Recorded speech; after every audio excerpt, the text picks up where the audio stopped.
Lucy pressed her lips close to Rusty's floppy ear and whispered like the room might eavesdrop. "You're the best secret keeper," she breathed. The puppy's tail thumped the worn quilt, sounding like a tiny drum of comfort. Tom's boot scraped outside the door, and Lucy stiffened. She didn't want Dad to hear the fear she spilled at night. Tom poked his head in. "Lights out, kiddo. Early day for me." His voice tried to be strong, but the worry lines around his eyes said otherwise. "I will, Dad," she answered, forcing a smile. When the door clicked shut, she exhaled and hugged Rusty tighter. The house felt too big without Mum, too silent without laughter, and too heavy with the lumber mill keeping Dad away till midnight. Rusty licked her cheek. "I know," she whispered. "I miss her too." The puppy cocked his head, as if nursing the same hurt. Narrator here, telling you it was only week 2 since Rusty wandered onto their porch, hungry and shivering. Yet the bond between girl and dog had already stitched itself tighter than any family name. Lucy believed he understood every shaky breath she poured into his fur. Tonight the shadows seemed longer, stretching across peeling wallpaper like dark questions. But Lucy kept talking. "School was rough," she admitted. "Jenny laughed at my inhaler again. Said I wheeze like a broken bike tire." Her chest fluttered at the memory, lungs reminding her of their weakness. Rusty nudged the plastic tube resting on the nightstand, then looked back with soft brown eyes. "You think I'm brave?" she asked. The dog's silent gaze felt like a nod. She gathered courage. "My heart hurts, Rusty. The doctor said it's small and tired. I don't want Dad to know I'm scared." Tears slipped, but Rusty dutifully caught them on his warm tongue. Downstairs, an old clock ticked, each second a reminder that bills and sorrow dragged the family toward darker corners. Tom sat at the kitchen table, sorting envelopes, the stack of unpaid notices taller than his coffee mug. He rubbed his temples, unaware that upstairs his daughter prayed into fur. Lucy heard his chair creak and the soft sigh that followed. She understood more than an 8-year-old should. "Dad worries about everything," she murmured. "If he thinks I'm sad, he'll break." Rusty let out a low whine. Lucy giggled through tears. Okay, no more gloom." She dabbed her eyes on her sleeve. "Let's talk about hope." Narrator again, stepping back so you can picture this. Moonlight snaking through thin curtains. A puppy listening like a wise elder, and a child clinging to stories she hasn't lived yet. "I want to run," Lucy confessed, voice trembling. "I want to chase you through grass and not cough or fall. One day, maybe." She paused, feeling the weight of maybe. Rusty shifted, placing a paw over her wrist. It was such a small gesture, but in that moment it felt like a promise written in fur. Footsteps creaked overhead Tom, heading to the attic to look for something he could sell next. Lucy winced. He sold his toolbox last week. "What's left?" Rusty growled softly at the ceiling, protective even against unseen woes. She soothed. "Dad's doing his best." Then her whisper sank lower, almost lost in the quilt folds. "Sometimes I dream we wake up in a bright place, where my heart is strong and Dad smiles without forcing it." "Do you dream, Rusty?" The puppy closed his eyes, leaning into her. Lucy imagined he did dream of open fields and a girl who never ran out of breath. The clock downstairs chimed 10. Tom's heavy tread returned, and the attic ladder folded back with a hollow clack. Rusty's ears twitched. Lucy feared her father might overhear, but he shuffled into the living room instead. She peeked through the cracked door. Tom knelt before a dusty wooden guitar, strumming one broken chord before setting it aside with a mournful look. Lucy's chest tightened, not from illness this time, but from seeing hope poured apart. She slipped back, wiped fresh tears, and drew Rusty close. "We'll fix everything," she vowed. "I don't know how, but we will." Her small fingers traced the soft fur behind his ear, like writing magic letters only they could read. Narrator, here to remind you that promises spoken in darkness can glow brighter than sunlight, especially when a loyal heart listens. "Please, Rusty, bring us some hope," Lucy whispered, ending her nightly ritual. The dog's tail swished once, twice, like a candle spark in the gloom. Tom's footsteps neared her room. Lucy lay down quickly, tucking the puppy under her arm. The door opened a crack.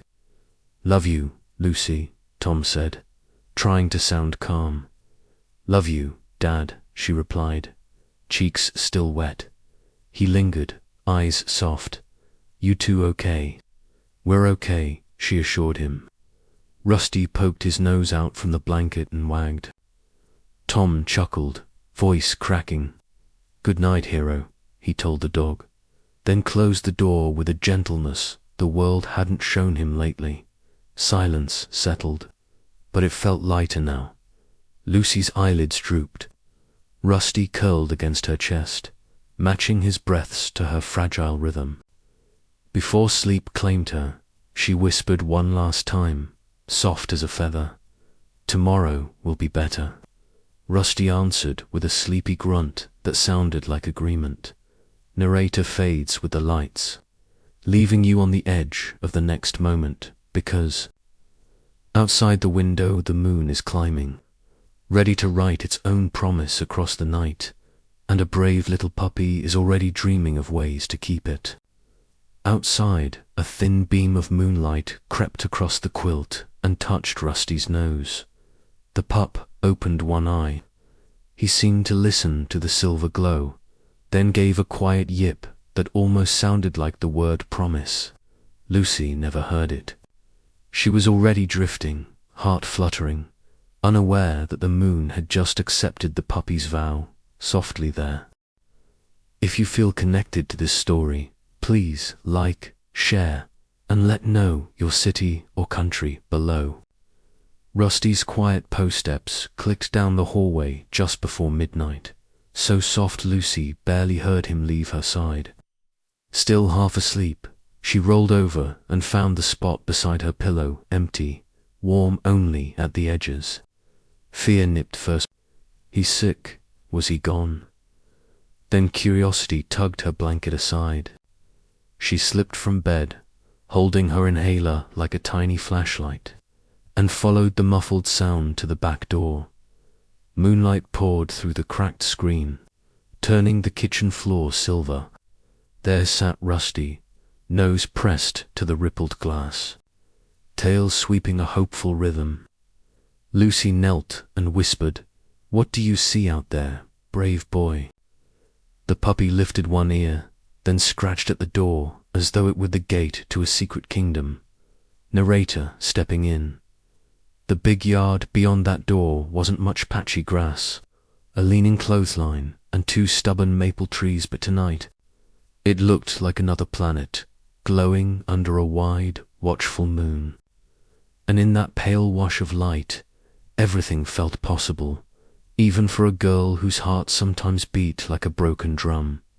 Lucy eased the door open. Cool air slipped inside, smelling of wet earth. "Not long," she cautioned, slipping shoes over.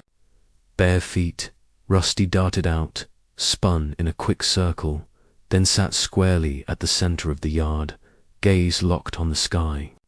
Lucy followed, clutching the inhale-exhale rhythm of her chest. "Rusty," she breathed, "why are we outside when normal kids are dreaming?" The dog answered by turning his muzzle to the shimmering moon, as if urging her to look up. So she did. Clouds drifted like slow ships, spilling silver onto her face. The light pooled on Rusty's coat, making him glow like a storybook guardian. Lucy's voice trembled. My heart hurts tonight. She pressed a hand to her ribs. Rusty wind, nudging her wrist. Dr. Harris says surgery someday, she continued, tears pricking. Dad says someday costs mountains of money. The puppy's tail drooped. Tom's bedroom window was dark, but Lucy lowered her voice anyway. I don't want Dad to. Porn, another thing. Just that morning she'd heard strings snap when he tested his old guitar, the one Mum used to love. The sound had broken more than wood. It snapped a memory loose, and Lucy had hidden in the bathroom so he wouldn't see her cry. Rusty pawed the grass, then trotted toward the maple where the moonlight was brightest. He looked back, urging. Lucy shuffled after him, heart fluttering, like trapped paper. At the trunk he sat, head high, eyes bright. The pale glow wrapped them both in a quiet circle, like a spotlight waiting for a brave confession. Narrator again. Sometimes a secret needs open sky to stretch its wings. Lucy knelt, skirt brushing dew. I want to run, she whispered. Want to chase you through real grass instead of watching from the porch. Pain stabbed her chest. She winced but held the thought. I want to breathe without this. She tapped the inhaler. Rusty inched closer, pressing warm fur against her knee. His brown eyes looked deeper than any night. Lucy's words spilled faster. Dad hides envelopes in his coat. He thinks I don't know. But I saw the red stamp final notice. Her throat tightened. What if we lose the house? What if the surgery never happens? The dog leaned forward and licked a tear before it fell. Lucy laughed, shaky but real. You always clean up my mess. She rested her cheek on his head. Promise you'll stay, she whispered into his copper fur. Rusty responded with a firm bark that made the quiet yard vibrate one short. Certain note. Lucy swore she could feel it echo inside her chest, steadying her heartbeat. Okay, she said softly, squeezing his scruff. Then I'll promise too. I'll fight to get better. A sudden breeze rattled the clothesline. An old sheet fluttered like a ghostly flag. Lucy flinched, but Rusty stood guard, teeth flashing white for an instant. She smiled. You're my knight, huh? He wagged in agreement. From the house came a soft clang. Tom had stirred. Lights remained off, yet Lucy knew he'd wake fully if she and Rusty didn't return. Time to go, she whispered. But before standing, she reached into her pocket and pulled the tiny wooden whistle she'd carved last summer. She placed it on the grass between them. A token, she explained. If fear ever finds me, blow this for help. Rusty sniffed, then gently picked it up, teeth careful on the wood. Good boy, Lucy breathed. Together they crept back. Inside, shutting the screen with a hush, she towel-dried Rusty's paws, then climbed into bed with him, curled by her side, the whistle safe beneath his chin. Outside, the moon kept watch. Upstairs, Tom sat on the edge of his bed, holding his guitar. He plucked a soft chord, eyes glistening. Tomorrow, he whispered to the darkness, I'll find a buyer. In his pocket, the foreclosure letter rustled like dry leaves. Narrator returns, as father planned a sacrifice. Daughter found courage, and in the silent middle stood a puppy, weaving both hearts into one defiant story. Morning crept in with pale, gold light. Lucy woke to find the whistle still under Rusty's chin and the empty hook where Dad's guitar usually hung. Her stomach sank. She stroked Rusty's ear and whispered, He sold it, didn't he? The dog nudged the whistle toward her, as if reminding her that every loss could become a signal for help. Footsteps faded down the driveway. Tom's truck coughed awake and rumbled toward town, carrying away more than an instrument. Lucy's chest pinched, but she drew a long breath. She tucked the whistle into her drawer and hugged Rusty. "We'll find another song," she said. Rusty pressed, his nose to her cheek, sure and calm. Yet hope burned brighter. Recess should have sounded like laughter, but Lucy heard her heart drumming louder than the soccer whistles. She tried to keep pace with her classmates, yet every step felt like running uphill through wet sand. Rusty, hidden behind the chain-link fence where she had tied his leash, tracked her with worried eyes. His yips mixed with traffic, begging her to slow. Lucy forced a smile, waved, and mouthed, "I'm okay," though nothing inside felt steady. "Coach." Miller blew the final whistle. Kids raced toward the drinking fountain while Lucy eased onto a splintered bench. She pretended to dig in her backpack, but really she was counting breaths, in 2 beats, out 3. Rusty pressed paws against the fence, tail low. His ears flattened when Lucy's vision tilted like a crooked picture frame. A flash of white flooded her sight, and suddenly the playground spun. "Lucy," Jenny shouted, dropping a jump rope. The next second, Lucy's knees buckled. She hit the gravel with a soft thud.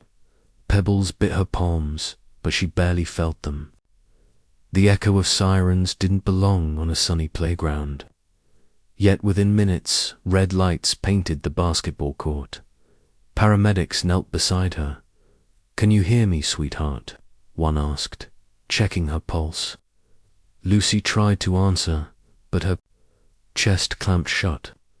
Her world shrank to the frantic barking just beyond the fence. "Someone get that dog," a teacher yelled. Rusty barked harder, scratching at the metal until his nails squeaked. "Rusty," Lucy croaked, the name no louder than wind.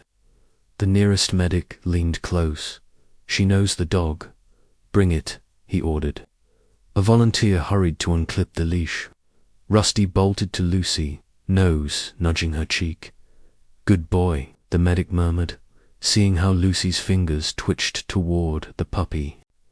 Rusty lay across her chest, warmth steadying her shallow breaths. They lifted Lucy onto a stretcher. Rusty refused to move until the medic allowed him to ride too, bundled in Lucy's blanket by her side. Students watched, wide-eyed, as ambulance. Doors slammed and sirens screamed down Maple Avenue. Tom's saw blade screeched to a stop when his supervisor waved him over. "Your daughter collapsed. Go." Those few words yanked the strength from his legs. He sprinted to his truck, boots thudding like drums. Lumber dust still clung to his sleeves as he sped behind the ambulance dot at County General. Fluorescent lights buzzed overhead while nurses wheeled Lucy into the pediatric wing.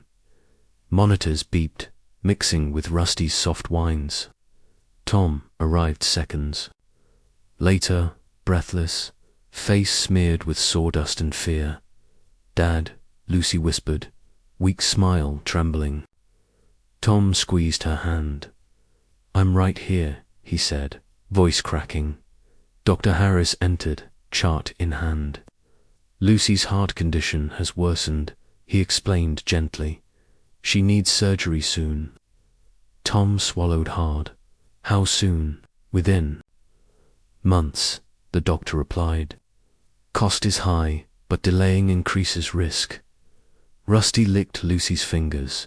She managed to whisper, "We can't afford it, Dad." Tom blinked fast. "Don't worry about money," he lied, though panic clawed his throat. Dr. Harris continued, "We'll give medication to stabilize her, but start referral to Children's Cardiac Center." Lucy nodded, eyes glossy.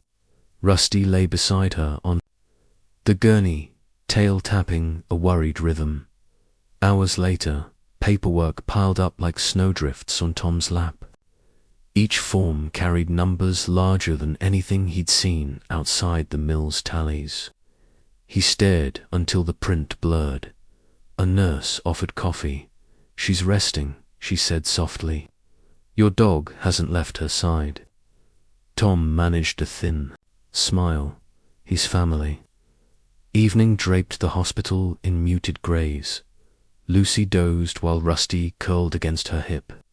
Machines hummed lullabies of hope. Tom stepped into the hallway, phone pressed to his ear. "Bill, it's Tom. I'll take any overtime you've got," he pleaded. The foreman's answer was drowned by Tom's pounding pulse. He ended the call and leaned against smooth tile. Back in the room, Lucy stirred. "Dad," he hurried to her bedside. "Yes, sweetheart." "I heard the doctor," she whispered. "Surgery costs too much. Sell the house." Tom's shoulders slumped. "We'll find another way." Lucy's eyes found Rusty. "He's our hope," she said. Rusty lifted his head as if accepting. Tom kissed her forehead. Rest. Night spread quiet wings. The nurse dimmed the lights. Tom dozed in a chair, chin on chest. Rusty watched the door, ears flicking at every sound. Narrator sliding in. Hospitals carry stories in every corridor. Some whisper defeat, others hum with faith. In room 214, a puppy guarded both. Around midnight, Lucy woke, pain easing under medication. She reached for Rusty. "Thank you," she breathed. The puppy rested his head on her arm, eyes reflecting monitor lights like tiny stars. Lucy glanced at her sleeping father. "He's scared," she told Rusty. "I am too." Her voice shook, but she kept talking. "When I fell, everything went quiet except your bark. I knew I wasn't alone." Rusty answered with a gentle whine. Lucy smiled faintly. "You're my siren now, better than any ambulance." Silence wrapped them. Machines ticked seconds forward, each one a promise she would keep breathing. Lucy closed her eyes. Fingers curled in Rusty's fur. Narrator again. "Tomorrow bills will rise like storm clouds, but tonight hope lies in soft fur and steady beeps. Sirens may carry fear, yet they also carry help. And sometimes help has four paws and a heart big enough for two." Tom shifted in his sleep, dreamt of debts he could not count, and of a song he could no longer play. Down the hall, custodians pushed mop buckets, wheels echoing like distant drums. The hospital never truly slept, it only paused. Lucy drifted toward dreams, where she ran across endless fields, lungs free, Rusty racing beside her.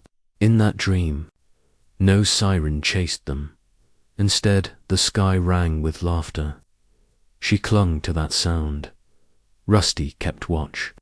His eyes finally closed just before dawn, but his ears stayed alert, ready to answer any echo of sirens with the louder voice of loyalty. Tom eased the pickup into their driveway and killed the engine. Rusty jumped from Lucy's lap, barking a welcome to their silent house. Lucy's arm still carried the hospital band, but she forced a grin. "Home, Rusty. For now." The puppy sniffed the porch, tail wagging with stubborn hope. Narrator. Sleep had been thin for all three. Bills had grown thick. Tom unlocked the door, picked up a stack of unopened letters, and felt their weight like wet lumber. He rubbed his eyes, then looked around the cramped living room as if searching for answers hidden in the dust. "I'm strong enough," Lucy insisted, following him. "Doctor said school in 2 days." Her breath rasped, but her smile tried hard. Tom knelt. "School can wait. You rest." "I rest too much," she argued. Rusty nudged Tom's boot, then trotted. To Lucy, pressing against her legs, he looked up, brown eyes asking what came next. Tom's gaze landed on the empty guitar stand. Selling the instrument had paid the last hospital fee, but now surgery loomed. He rose with sudden resolve. "We'll clear space," he said. "Why?" Lucy asked. "For a yard sale," he answered, voice tight. "People buy what we no longer need," Rusty barked once, as if protesting. Lucy's shoulders drooped. "But everything means something." Tom touched her cheek gently. "Everything means more if it keeps you breathing." The next morning, cardboard signs sprouted along Maple Avenue. "Big yard sale, help a little girl." "Heel," Rusty trotted beside Lucy as neighbors drifted in. The puppy inspected each stranger, tail measuring trust. Narrator, Saturday's sun blazed, but the spirit felt winter cold. Their belongings lined the lawn books, dishes, Mum's favorite lamp. Even the rocking chair that once sang Lucy to sleep. Mrs. Jenkins, from 2 houses down, picked up the lamp. "How much?" she asked. Tom swallowed. 10. His voice cracked. Lucy watched, hand clutching Rusty's collar. "That lamp was Mum's," she whispered. Rusty licked her fingers, reminding her to breathe. Mr. Patel approached with his son. He tested the rocking chair. "We'll take it, 20, he offered. Tom nodded. Cash changed hands. Each bill felt both victory and defeat. A classmate, Jenny, arrived with her mother, eyes wide. "Lucy, I didn't know," she said softly. "Lucy." Forced a shrug. "I'm okay." Rusty pressed closer. Jenny's mum bought a box of storybooks. Lucy watched chapters of her childhood leave in someone else's arms. Narrator, noon heat rose. Money jar filled, yet hope felt lighter, not heavier. Rusty paced between tables, growling whenever someone touched Lucy's old whistle collection. Tom set them aside, unsold. After lunch, a banker in a crisp suit stepped from a black car. He scanned the scene, then pinned an official notice to the porch post. Rusty's growl deepened, hackles rising. Tom's face drained. Lucy hurried over, chest tight. "What is it?" He tried to smile. "Just paperwork." But Lucy read the red bold letters. Notice of eviction - final. Her breath hitched. Rusty barked at the banker, who retreated to his car. Tears welled in Lucy's eyes. "We're losing the house." Tom wrapped her in his arms. "Not yet. We'll fight." Rusty stood guard, chest puffed, as if daring the world to push them out. Neighbors noticed the notice. Voices hushed. Some slipped away, uncomfortable with the depth of need. Others pressed crumpled bills into Tom's hand. Gratitude and shame tangled in his throat. Lucy wiped her tears, whispered to Rusty, "Stay strong for Dad." The puppy leaned into her, steady as a wall. Mid-afternoon, the jar clinked full, yet Tom counted silently and knew it was not enough. He placed the jar on the porch rail, stared at the shrinking rows of possessions. Each empty space on the tables felt like a missing piece of their story. Narrator, sometimes hope leaks out slowly, like sun from a cloudy day. By evening, only 3 boxes remained. Rusty circled them protectively. Lucy picked up a faded photo of Mum holding baby her. "Can't sell this." She tucked it into Rusty's bandana. The dog held still. On a dash-bound wind stirred, lifting price tags, scattering them across the yard like paper petals. Tom exhaled. "That's it. Whatever didn't sell goes to charity." Lucy nodded, weary. Rusty sniffed the breeze, ears twitching at distant thunder. They moved inside. The living room looked bare, walls echoing. Tom placed the cash on the table and counted aloud so Lucy could hear. 362. His shoulders sagged. Not even a dent. Lucy slipped her small hand over his. We'll keep trying. He managed a smile. You're braver than me. Lucy glanced at her sketchbook on the shelf, pages full of puppies and starlight. I can sell drawings, she offered. Tom chuckled through tears. Your art stays. Yet the ideas shimmered between them, unfinished hope. Rusty hopped onto the couch, resting his head on Lucy's knee. She stroked his ears. He'll find a miracle, she said softly. Tom stared at the dog, as if willing to believe. Maybe. Night fell. Lucy lay in bed beside Rusty, house feeling hollow. She whispered, empty rooms are still rooms. Rusty wagged once. But I miss the rocking chair, she added, voice quivering. Rusty nudged her broken whistle, still. Hidden beneath the pillow, she clutched it. One day I'll blow this outside and not run out of air. Tears slipped. Rusty kissed them away. Narrator, through the cracked window the eviction notice fluttered. Red letters glowing in porch light. A silent clock counting down. Yet inside, girl and dog clung to each other, refusing to let hope slip through empty. Tables in the hallway, Tom stood quietly, listening to Lucy's soft murmurs. He pressed a hand to the wall and vowed, I'll build a new home if I have to. His voice barely carried, but Rusty's ears twitched. He had heard, and his tail thumped approval. Outside, clouds gathered, promising rain and maybe more. But in that fragile moment, 3 hearts stitched themselves tighter, ready to face the coming storm together. Dawn seeped through thin curtains, spilling across Lucy's bare bedroom floor.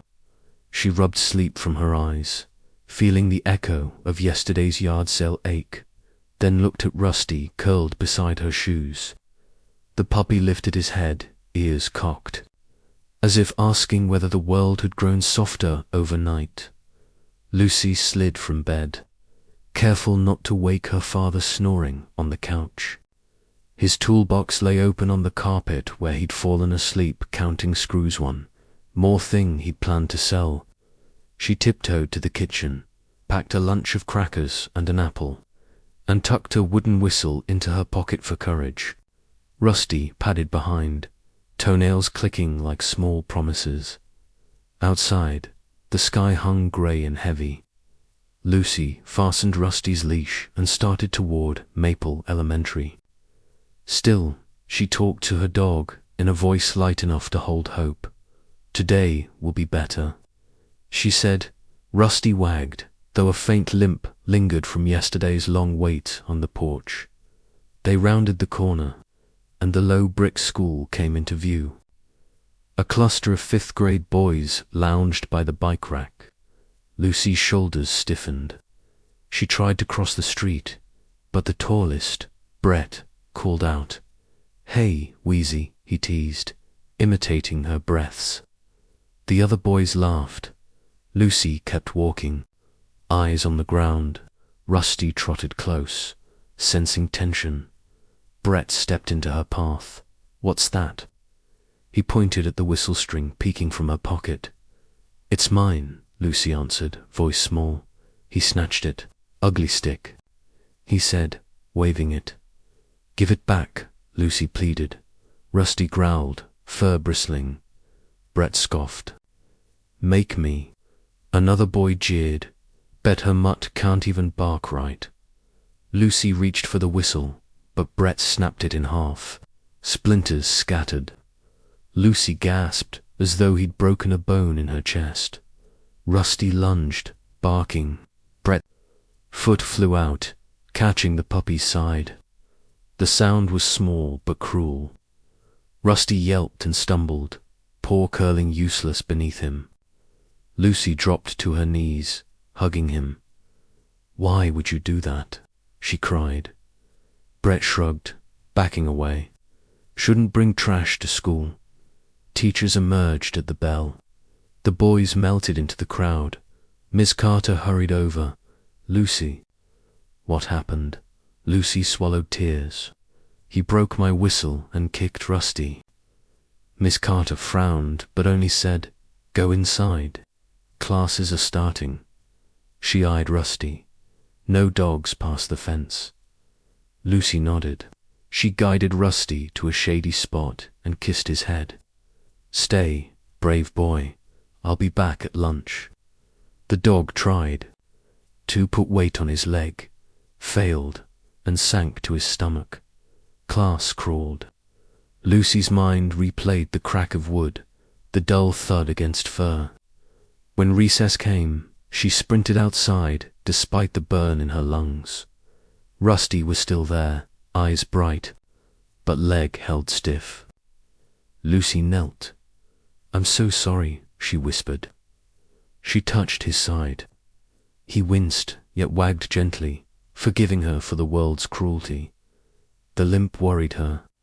She skipped the cafeteria, spent lunch money on a small bandage roll from the nurse, and wrapped Rusty's paw. All the while she murmured plans for safer days. After last bell, clouds had thickened to slate above the valley. Thunder rolled distant. Lucy gathered homework, then met Rusty at the gate. He pushed up, determined, and limped beside her. They were halfway home when Tom's pickup rattled to a stop. He leaned out, face drawn. "Why aren't you on the bus?" Lucy bit her lip. "I wanted to walk with Rusty." Tom's eyes narrowed at the dog's limp and the broken whistle stick in Lucy's hand. "What happened?" "Some boys were mean," she admitted.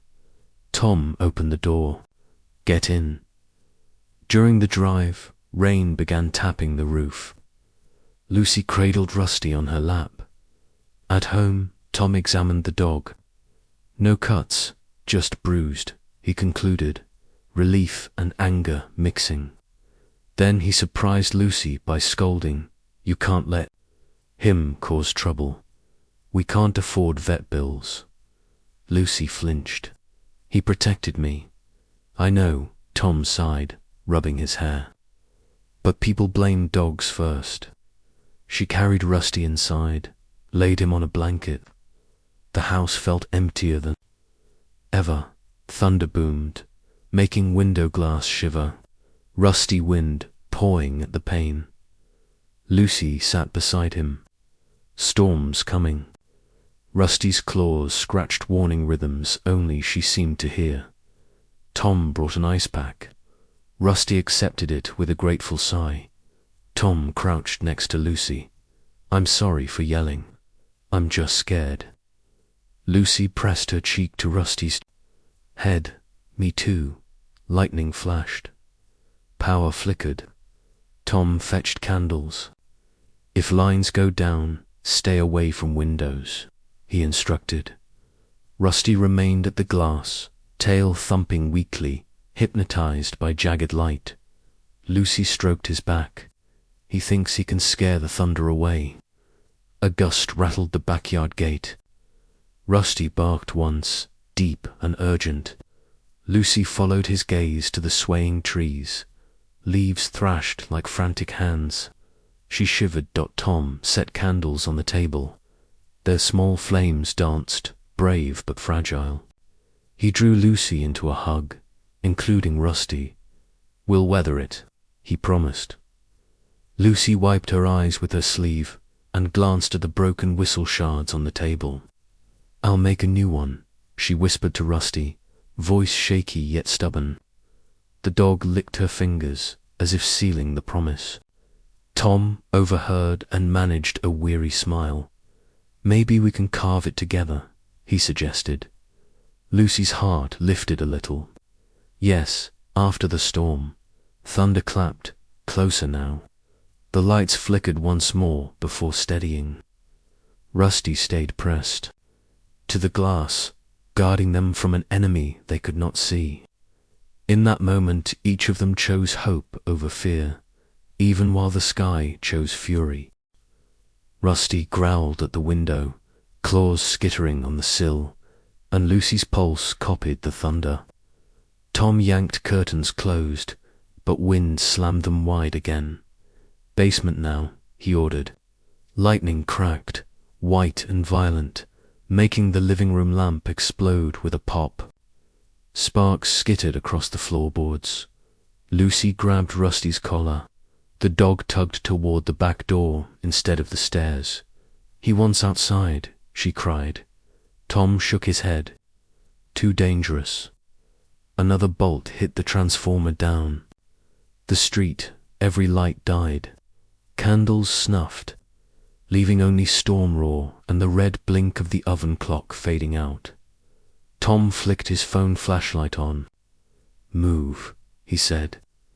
They hurried, but the hallway ceiling groaned. Rain hammered the roof like fists. A gust whistled through the kitchen, rattling pots. Lucy's heart squeezed as loud as the wind. "Dad, the gate," she shouted. "The back." Latch had been weak since spring. Tom reached the basement door when a crash split, the night wood splintering, hinges torn. Rusty barked and bolted. His leash slipped Lucy's grasp. "Rusty, stop." She lunged, missed, and fell hard on her. Knees, pain shot up her leg. Tom spun, flashlight beam cutting chaos. "Stay." He yelled, but Lucy scrambled after the dog. Cold rain lashed Lucy's face the instant she stepped outside. The yard was a blur of whipping branches and flying leaves. The gate banged against the fence like a warning bell. Rusty sprinted through. The opening toward the woods. "Come back." Lucy screamed, voice snatched by wind. She chased, despite slick grass, her shoes filled with mud. Lightning revealed the swollen creek behind the property, water churning fast and high. Rusty vanished into shadows beyond the maple trees. Panic clawed Lucy's throat. She reached in her pocket for her inhaler, but it wasn't there. It sat on the kitchen counter. Tom burst outside. Lucy, his flashlight bobbed wildly. He saw her near the bridge. Stop, but she kept running. A mighty gust bent the trees sideways. A branch cracked, smashing the garden shed roof. Lucy reached the footbridge just as creek water lapped over the boards. Rusty stood on the far bank, barking at something unseen deeper in the forest. Thunder rolled. "Please, come," she begged, arms shaking. The dog hesitated, then disappeared into deeper dark. Lucy stepped onto the bridge. It groaned, nails popping. Tom caught up and grabbed her arm. "Back, now." Water surged, covering his boots. The bridge shifted. Lucy sobbed. "He'll drown." Tom's face twisted with fear. "I'll go," he said, pushing her behind him. But before he moved, the center plank snapped and water roared through the gap. Rusty barked again, fainter. Lucy broke free, dropping to her stomach, reaching across the broken span as though her fingers could bridge the torrent. "Rusty, please," she cried. Spray soaked her clothes. Tom hauled her up. "We can reach him from the road," he said. He led her toward the truck. They fought the wind down the driveway. Debris clattered around them.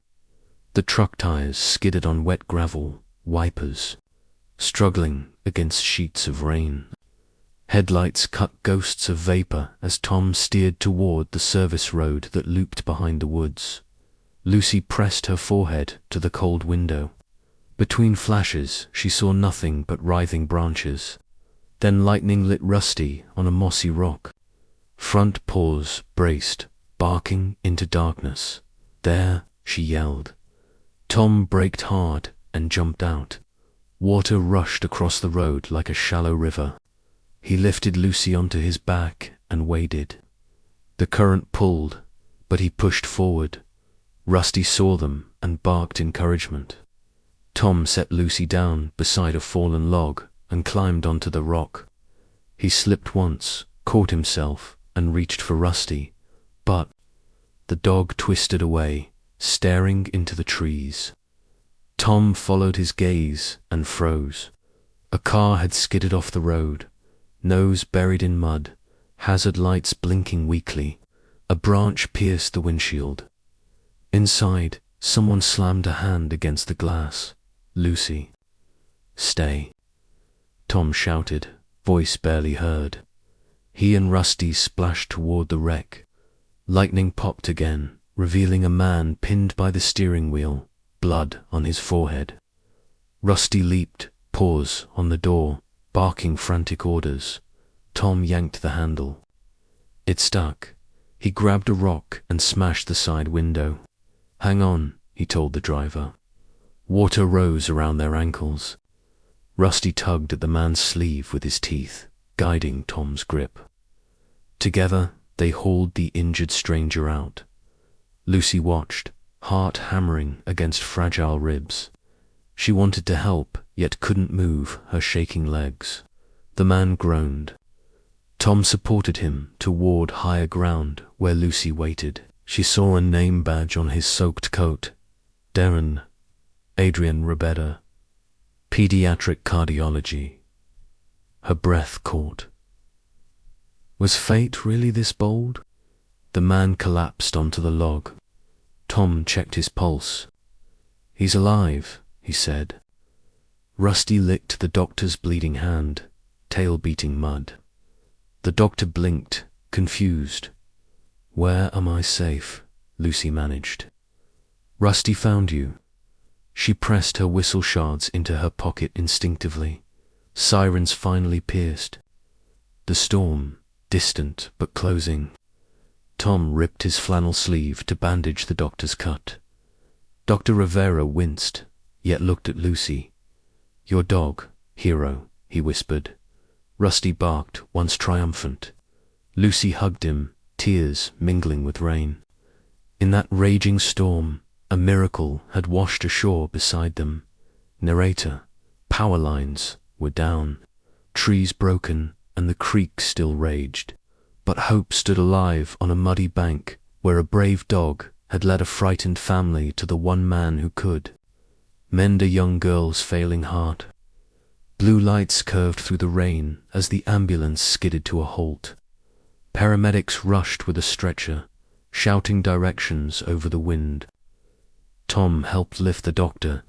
Lucy clutched Rusty, shaking but proud. One medic nodded at the dog. "Saved 2 lives tonight, huh?" he said. Rusty wagged, breath steaming. Lucy whispered, "And one dream." The creek still roared behind them. Ambulance doors slammed and blue lights vanished into the drowned road. Tom drove behind, knuckles white on the wheel, while Lucy cradled Rusty on the seat. Rain still whispered, but the worst of the storm lay behind them. Every time the truck bounced, the puppy whimpered, and Lucy stroked his damp fur, whispering, "Almost there, Hero." Inside County General's bright entrance, nurses rushed the stretcher toward Trauma Bay 3. Rusty squirmed, wanting to follow, yet hospital. Rules blocked him. A guard crossed his arms. No pets passed this line. Lucy's heart pinched. Tom crouched and said, "We'll wait right outside." Rusty sat, still as a statue, eyes locked on the swinging doors that swallowed Dr. Rivera. Hours crawled. Wet clothes stuck to skin. Tom filled paper cups of water they barely tasted. A clerk handed him endless forms. Numbers glared, scan fees, blood work, imaging. He stared, thinking of the empty guitar stand, the yard sale cash already owed to electric bills. Lucy watched his shoulders sink. A surgeon in green scrubs finally approached. "Family of Adrian Rivera." Tom stood. "We found him." The surgeon nodded thanks. "He's stable. Minor concussion, fractured wrist. deep cuts. Lucky someone reached him fast. Tom motioned toward Rusty. Our dog did that. The surgeon smiled. Then your dog saved one of the best pediatric heart surgeons in the state. Lucy's breath caught. She grabbed Tom's hand.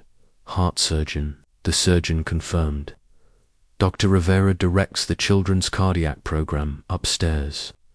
Lightning flickered through lobby windows, echoing fate's grin. They were allowed into recovery once Rivera was stitched and bandaged. The room smelled of antiseptic and hope. Rivera's eyes opened, soft brown under bruised brow. He managed a smile. My rescuers, he rasped. Rusty placed both paws on the mattress and licked the doctor's uninjured hand.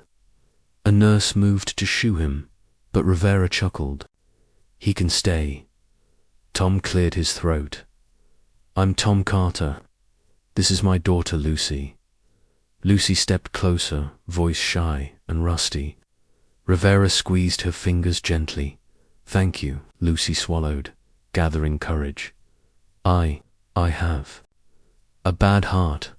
They say I need surgery we can't afford. Tom's face reddened. Lucy Rivera lifted his bandaged hand. Let her speak. Lucy's words trembled. Rusty didn't just save you. Maybe he brought you for me. Silence filled with monitors' steady beeps. Rivera blinked, then chuckled. I believe in repayment and in signs. He looked to Tom. I'd like to review her records. If surgery is indicated, I will operate pro bono through our foundation. Tom's jaw dropped. Free, Rivera nodded. Good deeds deserve good medicine. Tears burst from Lucy's eyes. She hugged Rusty. Tom's chest heaved, pride warring. With relief, Doctor, I can't accept charity. Rivera met his gaze. This isn't charity, it's gratitude. Tom opened his mouth, closed it, then shook the doctor's hand hard. Thank you. A social worker entered with paperwork. For the foundation, Tom's pen shook while signing, but each stroke carved new hope. Lucy sat on the bed edge, explaining to Rusty how doctors fix hearts with tiny stitches. The puppy listened, tail thumping softly against the rails. Later, Tom stepped into the corridor with Rivera's chart copies. He pressed his forehead to the cool wall, whispering, Thank you, God. Tears slipped. Rusty nudged his knee. Tom knelt and hugged the dog, voice cracking. You did this. The sun finally broke through storm clouds, throwing gold across wet pavement outside the window. Lucy sat beside Rivera, sketching the scene with hospital crayons. She drew a dog, bigger than life, standing over a tiny heart, mending it with a shining thread. Rivera admired the picture. You're an artist, he said. Lucy blushed. I draw when I'm scared. Rivera nodded. Doctors draw plans too. Tomorrow we'll make your heart map. Lucy traced a finger along her ribs. Will it hurt? You'll sleep through it, he assured. When you wake, breathing will feel like running downhill. Tom returned. Paperwork's done. Relief fluttered his voice. Rivera's pager beeped. He waved. Duty calls, even when wounded. He smiled at Lucy. Rest tonight. We'll schedule tests first light. Nurses guided them out so Rivera could be moved upstairs. In the lobby, Tom handed Lucy a vending machine cocoa. She sipped, eyes bright. Rusty lay across her feet, content. Tom finally allowed himself a real smile. Looks like our hero brought us more than hope. Lucy leaned against him. He brought a miracle. That night they stayed in a courtesy room. Tom dozed in a reclining chair, still wearing mud-stained jeans. Lucy nestled under a thin blanket on the cot with Rusty curled against her stomach. She whispered, "Thank you, buddy." Rusty sighed, eyes half closed. Narrator, outside. Generators hummed. Mopping crews scrubbed storm footprints, and the hospital pulsed like a quiet heart. But in one small room, a family rebuilt itself around a dog's unfaltering faith. Lucy stared at the ceiling tiles, counting until sleep tugged. Her last thought drifted to the broken whistle shards at home. She decided to carve a new one and give it to Dr. Rivera after surgery, a token of wind and gratitude. Tom's voice murmured in dim light. "You okay?" She nodded. "Better than ever." He reached across, fingers brushing her hair. "We haven't won yet." She smiled. "We're closer." Rusty's ears twitched, sensing contentment. He thumped his tail, then embraced sleep. Morning would bring scans, numbers, and consent forms, but also possibility. For the first time in months, Lucy wasn't afraid of tomorrow. She closed her eyes, whispering the old plea with a new ending. "Please, Rusty, stay. The hope you brought finally has a place to land." Rusty, half dreaming, lifted his head and released a muffled bark, quiet but certain. It sounded exactly like the word yes. In the hallway, the night nurse smiled at the sleepy trio, whispering to herself, "Miracles begin small." She dimmed the lights, and outside, dawn's first orange feather brushed the cloud edges, hinting that better days were already on their way. Tom jerked awake in the reclining chair as pale light brushed the hospital window. Rusty lifted his head on the cot and gave a tiny wag, then settled again against Lucy's knees. The girl still slept, heart monitor pulsing a steady promise. An orderly knocked lightly and whispered that pre-op prep would begin in 1 hour. Tom brushed Lucy's hair and murmured, "Morning, kiddo." Her eyes fluttered. "Is it today?" "Yes." She smiled weakly. "Let's win, Dad." Rusty stretched, nose nudging her hand like a warm oath. Narrator, waiting rooms, shrank time to syrup, each second slow but heavy. Tom gathered their duffel, then wheeled Lucy toward the surgical floor while nurses joked softly about superhero dogs. Rusty trotted beside the wheelchair, sporting a yellow volunteer bandana fashioned from gauze. Elevators chimed. Nothing felt real except the rhythm of Lucy's breaths in pre-op. Fluorescent lights hummed. Dr. Rivera met them wearing fresh scrubs and a foam wrist brace. "Ready, champion." Lucy nodded, gripping his fingers. "Scared," she admitted. "Courage is doing it scared," he replied. Turning to Tom, he said, "We estimate 6 hours. Bring my girl back. That's the plan." An anesthesiologist placed a strawberry-scented mask over Lucy's face. She looked at Rusty. "Stay with Dad," she whispered. The dog whimpered but obeyed when Tom clipped the leash to his belt. Lucy counted backward. 5, 4. Her lids closed. Nurses rolled her through silver doors that sealed with a hiss. Tom stood rooted until a volunteer tugged his elbow, guiding him to the family lounge. Chairs lined the walls like nervous witnesses. A digital board listed patient numbers, prep, surgery, recovery. Lucy's code turned blue. Procedure started. Hours began to stretch. Narrator, fear can grow louder than alarms, yet hospital corridors hold no clocks, only echoes and coffee smells. Tom paced, Rusty padding in step. Every 15 minutes, Tom checked the board. Still blue. He phoned the mill, arranged unpaid leave, then stared at a vending machine. Unable to choose anything, a mother nearby wept quietly into a magazine. Rusty trotted over and laid his head on her knee. She smiled through tears. "Thank you, pup," Tom apologized. She shook her head. "He knew I needed that." Double quotes, volunteers brought water. Tom forced sips, mind replaying every lullaby he hummed to Lucy. 3 hours passed. A scrub nurse appeared, reporting stable progress. Graft in place, no complications. Tom's knees buckled with relief. He knelt, hugging Rusty. Halfway, he whispered. Rusty licked his ear, steadying him. Suddenly, alarms blared down the hull code blew in another wing. Tom's heart slammed. For a breath, he feared it was Lucy. The board still glowed blue. He exhaled, hands shaking.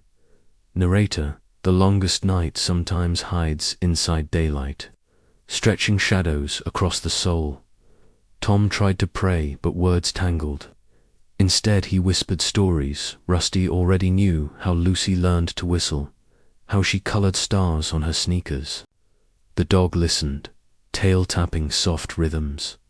6 hours slid toward 7. An orderly swapped the board status to yellow closing procedure. Tom's pulse raced. Minutes later, Rivera pushed through the doors, cap in hand, gown streaked with fatigue. Tom surged forward. Dr. Rivera smiled, eyes moist. Successful, heart is strong, rhythm perfect. Tom collapsed into a chair, laughter and sobs mingling. Rusty barked, once triumphant. Rivera knelt, scratching the dog's chin. "Couldn't have done it without my good luck charm." Tom grabbed the surgeon's hand. "Thank you." Rivera nodded. "She'll be in recovery an hour, then I see you overnight." Relief flooded the lounge. The mother from earlier clapped. Softly, volunteers cheered. Tom buried his face in Rusty's fur, shoulders shaking with gratitude. Narrator, sometimes victory sounds like a single breath taken without pain. Sometimes it smells like antiseptic and hot coffee. After 90 long minutes, a nurse escorted Tom and Rusty through sliding glass. Lucy lay amid monitors, cheeks rosy. A tiny oxygen tube beneath her nose. Her eyelids fluttered open. Tom whispered, "You did it." She mouthed, "We." Rusty placed his paws on the mattress edge, tail swishing slow to avoid wires. Lucy giggled faintly. "Hi, hero." Drips. Clicked. Machines hummed. Tom stroked her hand. "How's breathing?" She inhaled deeply, eyes widening. "Easy," she said, voice hoarse, yet amazed. Tears rolled down Tom's face. Rusty settled at her feet, like a guardian carved from hope. Rivera returned, outlining. Post-op care, limited visitors, echo tomorrow, likely discharge in a week. Lucy asked, "Can Rusty stay?" Rivera smiled. "Hospital will make an exception for heroes." A nurse fetched a blanket so Rusty could rest on a recliner beside the bed. Night crept in again, but fear no longer ruled. Tom watched his daughter sleep peacefully for the first time in years. Rusty dozed, ears twitching at every beep yet calm. The digital clock glowed to 17 a.m. Tom finally closed his eyes, whispering, "Thank you," to anyone listening. Narrator. Outside, crews cleared storm debris, streetlights flickering back to life. Inside Peku, room 5, the longest night ended, not with sunrise, but with the quiet rhythm of a healed heart. A father's exhausted smile, and a dog's steady breathing. At dawn, nurses delivered ice chips and a cherry popsicle. Lucy savored slow bites, amazed at breathing without fire. "Tastes like winning," she whispered. Rusty agreed with a thump of his tail. Tom stepped outside the curtain, phoning Mrs. Jenkins, voice cracking with gratitude. Word flashed down. Maple Avenue, neighbors cheered through messages and prayers.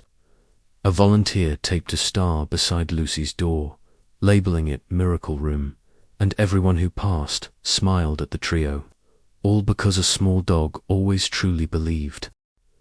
Lucy stirred to the soft beeping of the monitor and the gentle brush of a tail against her blanket.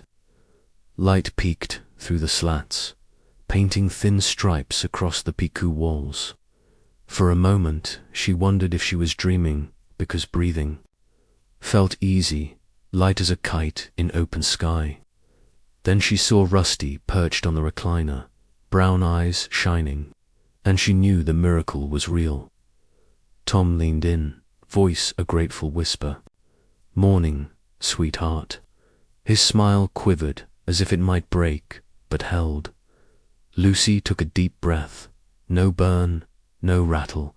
"It doesn't hurt," she said, amazed at the simple gift of air. Rusty hopped onto the mattress edge, licking her knuckles. A nurse stepped in, laughing. "Our star patient is awake." Narrator, word of the night surgery had already rippled across the hospital, carried by nurses swapping shifts and orderlies trading stories. They called Lucy the girl with the lionheart dog, truly, and people slowed outside the glass to catch a glimpse of hope made flesh. Breakfast arrived on a pink tray, applesauce, oatmeal, and a single red balloon tied to the cup handle. Lucy grinned. "Fancy room service." Tom chuckled. "Eat slow." She tasted applesauce like it was sunshine. Each swallow felt brave. Rusty sprawled at her feet, tail thumping steady applause. Dr. Rivera entered, face tired but proud. "Look at that color," he said, checking monitors. "Strong rhythm, perfect oxygen." Lucy thanked him with misty eyes. He pulled something from his pocket, a necklace strung with 2 tiny wooden shards sealed in resin. "Your whistle pieces," he explained. "The volunteers wanted you to have them close." Lucy's fingers closed around the pendant. "It's beautiful." Outside, camera crews gathered. The local news had caught the hint of a hero dog who rescued a heart surgeon. Hospital PR saw a story made for morning shows. A volunteer asked Tom if they would speak. He hesitated, remembering every unpaid bill, then nodded. "If it helps other kids, we'll share." They rolled a backdrop into the hallway, wires snaking across polished tiles. Lucy sat in a wheelchair, Rusty on her lap under soft lights. The reporter knelt to her level. "Lucy, how do you feel?" Lucy lifted the pendant, like my heart finally woke up. The reporter's eyes glistened. Rusty barked a gentle approval. Narrator, the segment aired at noon and by 3 donation. Links flooded with messages from strangers. $20 from a retired teacher, $50 from a dog lover in Ohio, $1,000 from an anonymous guardian angel. The hospital foundation phone rang nonstop. Debts that once felt taller than mountains began to melt like winter snow under spring. Sun dot in the mill break room. Tom's supervisor watched the broadcast. He saw the worn man who never missed a shift, now weeping beside his brave daughter. Without waiting, he called Human Resources. By evening, Tom received a text. "Day shift opening. Safety coordinator, yours if you want it." Tom stared, overwhelmed. He looked at Lucy. "No more nights," he whispered. She squeezed his hand. Home dinners again. Balloons kept arriving, bouquets of color bobbing like captured rainbows. Cards overflowed the window ledge. Nurses joked the room looked like a party store explosion. Lucy laughed, cheeks flushed with joy and new blood flow. She read each card aloud to Rusty, messages of courage, faith, and thanks for reminding the world that kindness still wins. A therapy dog handler visited, curious to meet the famous mutt. Rusty greeted the golden retriever with a respectful sniff. And Wag, the handler, smiled. He ever thought of certification? He's a natural. Lucy beamed. He already heals me. Tom made a note to ask later. Evening fell warm and golden. Lucy walked 10 steps with a walker, the most since before her diagnosis. Every step felt like a drumbeat of possibility.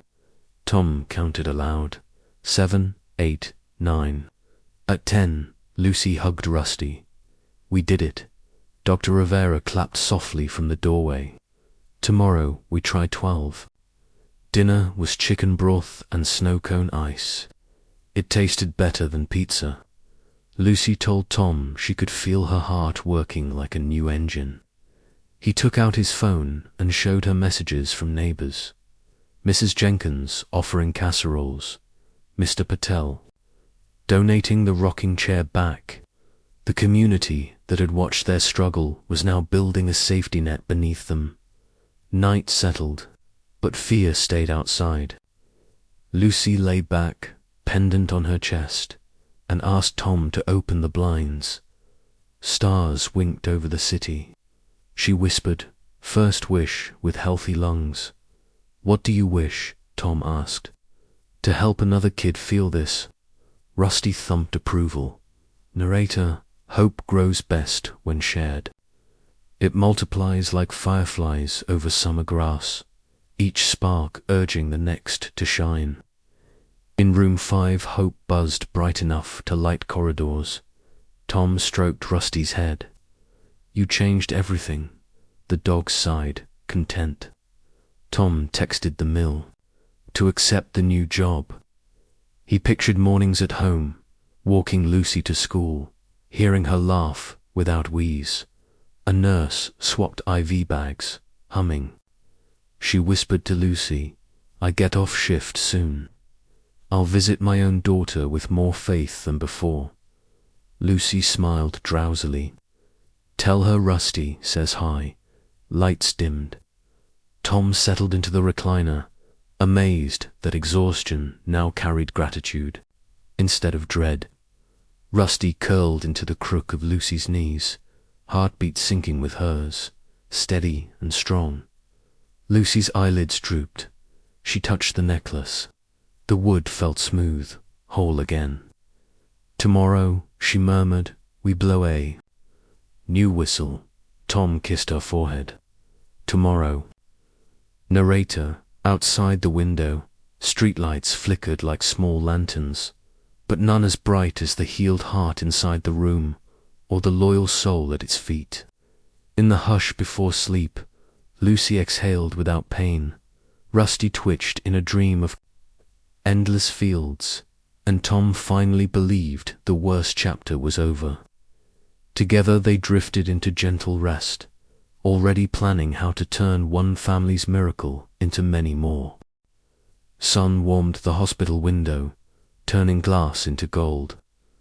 Lucy woke to bright morning rounds and the hum of her healed heart. Dr. Rivera reviewed the echo scan and smiled. "Numbers look perfect," he said. Tom gripped the bed rail, joy shaking. His voice, "Does that mean we can take her home?" The surgeon nodded. "Discharge this afternoon." Rusty barked once, tail drumming agreement. Nurses helped Lucy change into jeans and a soft blue shirt. Every move felt lighter, like her. Bones had shed iron weights. She walked the hallway without the walker, counting confident steps. 9, 10, 11, 12, she whispered.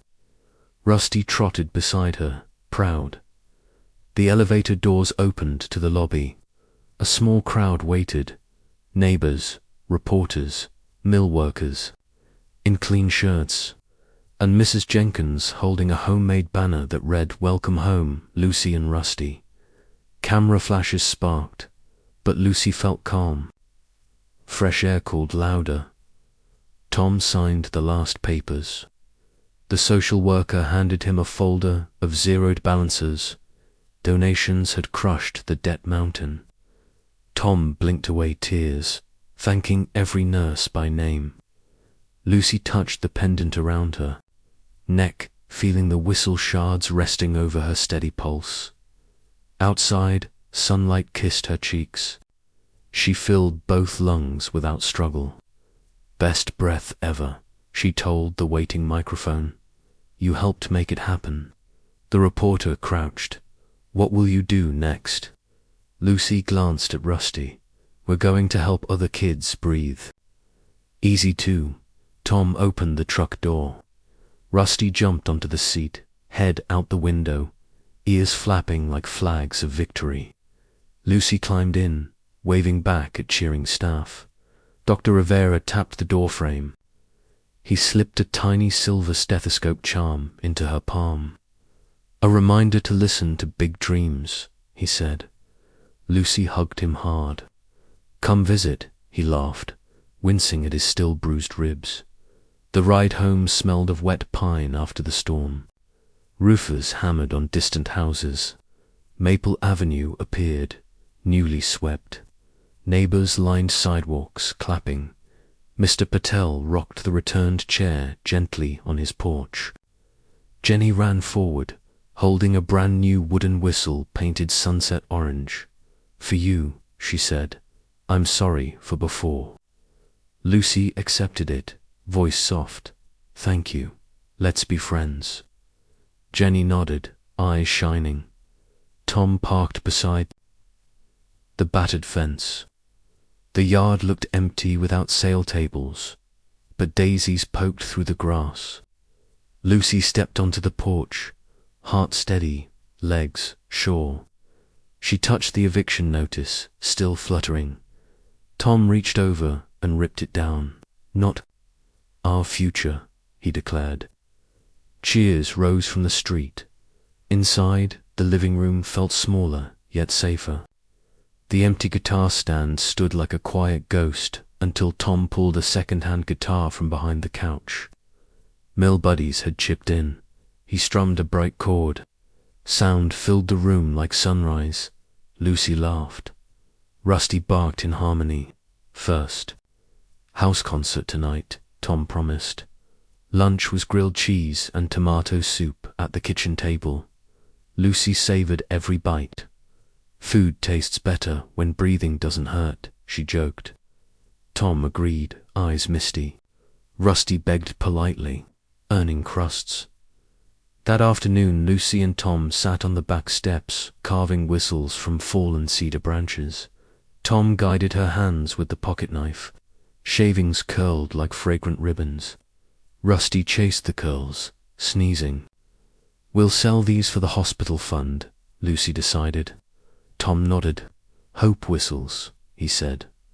Clouds sailed overhead, gentle, not angry. A robin sang. Lucy tested the first whistle. A clear note sailed across the yard. No cough followed. She laughed so hard Rusty spun in circles, tail whipping the grass. "Hear that?" she yelled. "That's freedom." Evening painted the sky rose and gold. Mrs. Jenkins delivered a casserole. Mr. Patel brought ice cream. People stayed, setting. Lawn chairs, sharing stories. Tom played the new guitar while Lucy demonstrated her whistle. Kids clapped. Rusty carried napkins from person to person, official helper. When stars blinked on, Lucy felt tired, but the good kind. She walked to the maple tree where everything had started. Fireflies floated, matching her necklace glow.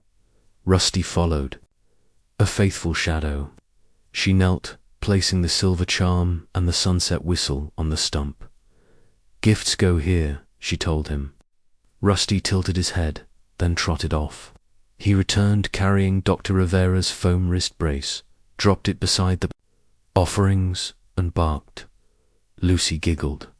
Perfect. She lifted the whistle again, ready. Rusty sat. Lucy blew a gentle note that drifted across the quiet street. Doors opened. Neighbors looked up. Lucy raised her voice. "Every whistle we sell will send a kid to the same miracle team that saved me." Applause answered. Tom's guitar chord rang approval. Night deepened. People left, promising to return for Sunday's Hope Fair. Tom carried Lucy inside. She wasn't dizzy, just sleepy. Upstairs, she placed the whistle and charm on her nightstand. Rusty hopped onto the quilt. Moonlight slipped through the window, silvering his fur. She whispered in his ear, "You kept your promise." Rusty nuzzled her cheek. Tom stood in the doorway, guitar resting against one shoulder, ready for the first lullaby in a long time. Lucy nodded. He strummed softly, voice warm.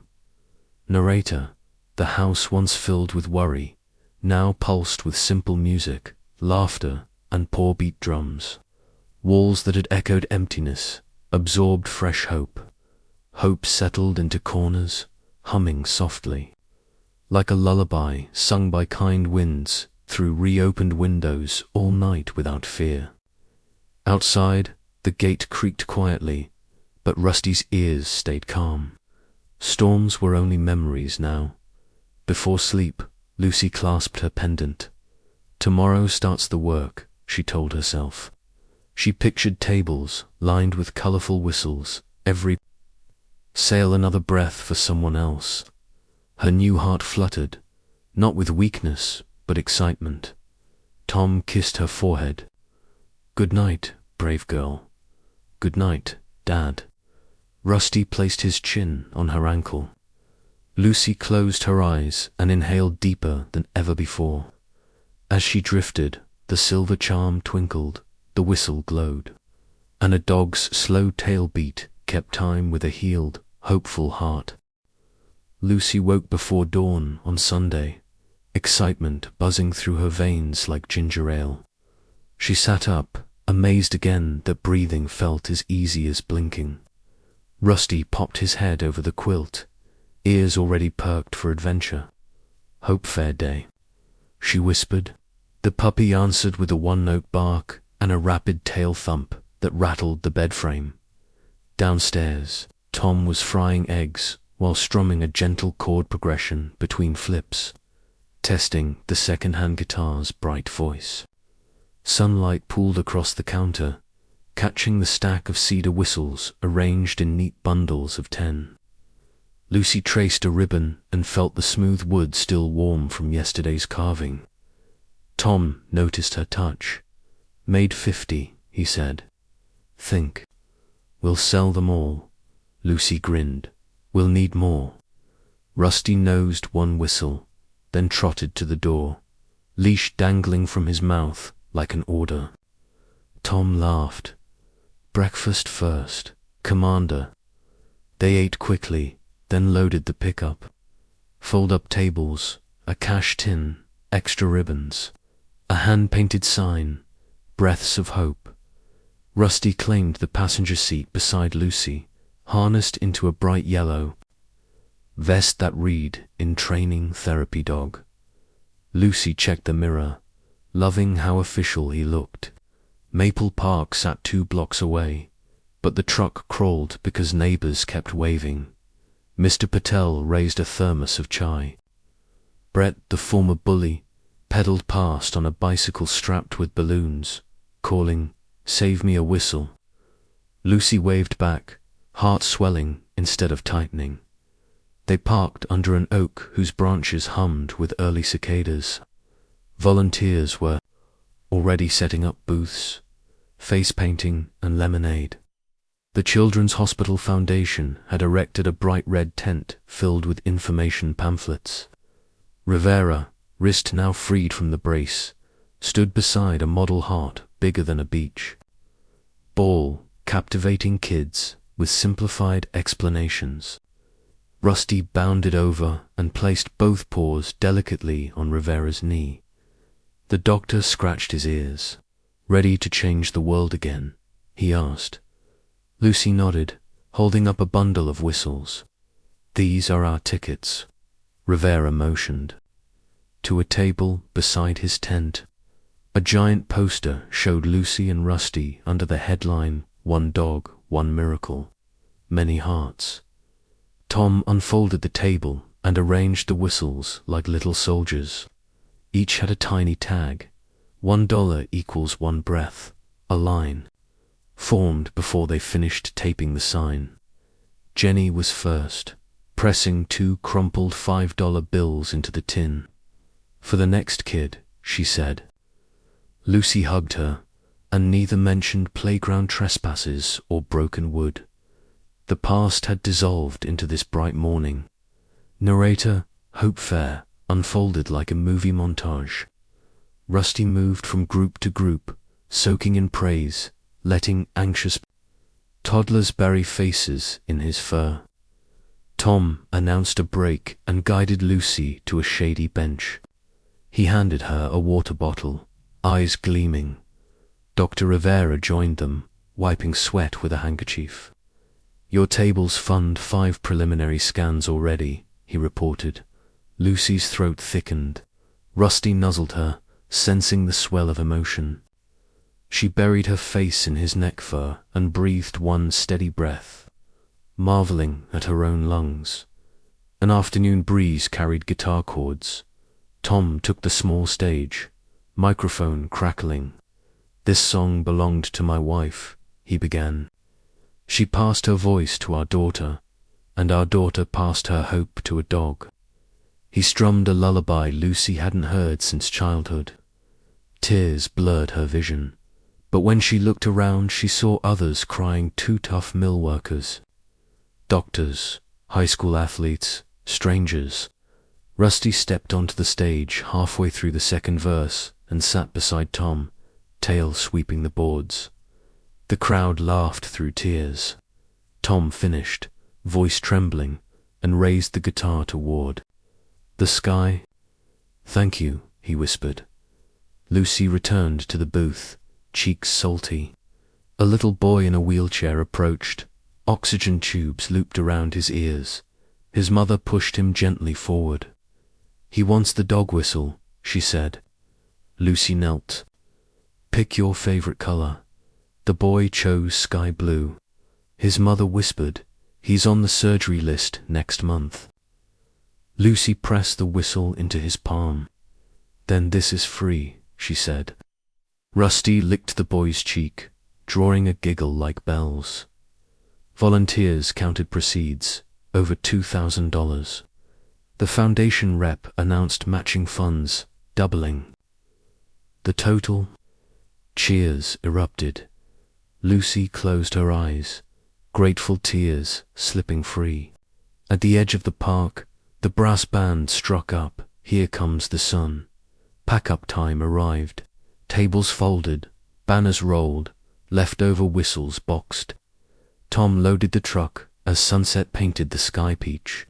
Rivera waved goodbye, promising clinic tours for school groups. Lucy hugged him tight. "You fixed more than my heart," she said. Rivera tapped her pendant. "You fixed us all." In the truck, Lucy rested her head on Rusty's shoulder. Exhaustion felt pleasant, like finishing a race victoriously. She blew the new sunset whistle out the open window. The note traveled back over the park where lanterns flickered to life. People turned and waved as the sound faded. Narrator, some days carved deep scars, others stitched them closed with music, cedar, and courage. This day stitched. Hope whistled. Across rooftops, reminding everyone that small breaths, once fragile, can whistle strong enough to move mountains. Back home, Tom placed the cash tin on the mantel beside the returned rocking chair. Lucy set the whistle box at its base and taped a sign, "Next fair 1 month." Rusty circled twice and flopped onto the rug, sighing the satisfied sigh of a dog whose promises keep multiplying. Lucy knelt beside him, whispering, "Ready for therapy, dog." "Test tomorrow." Rusty blinked, tail twitching sleepy yeses. Tom dimmed the lights, guitar resting against the couch like a sentinel. He looked at his daughter, standing tall, breathing easy, and whispered, "Every day from now on. We count victories, not bills." Lucy smiled, starting with Rusty's badge. Upstairs, moonlight waited behind curtains, but Lucy paused. At the doorway, she blew one last whistle note that drifted through the halls, soft and bright. Rusty padded up the stairs behind her, nails tapping a quiet applause.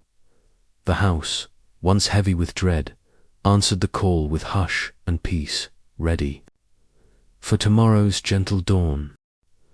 Rusty's new therapy dog vest arrived in the Monday mail, folded between instruction sheets and a bright orange tag that read "Trained to Love." Lucy bounced on her toes as Tom sliced the box open. She lifted the vest like treasure, letting sunlight flash across the reflective strip. "Today you become official," she told her pup. Rusty answered with a proud yip, shaking his fur so his ID tag jingled like applause. Narrator: the house that once held silence now buzzed with preparations. Tom practiced guitar chords for tomorrow's thank you assembly at school. Lucy sorted whistles into canvas totes, each labeled with a child's name from the hospital waiting list. Hope now had labels, routes, and schedules. After lunch, they walked to the community center for the assessment test. The sidewalk felt shorter than before, and Lucy's lungs handled the steady pace with ease. She pointed at the sky.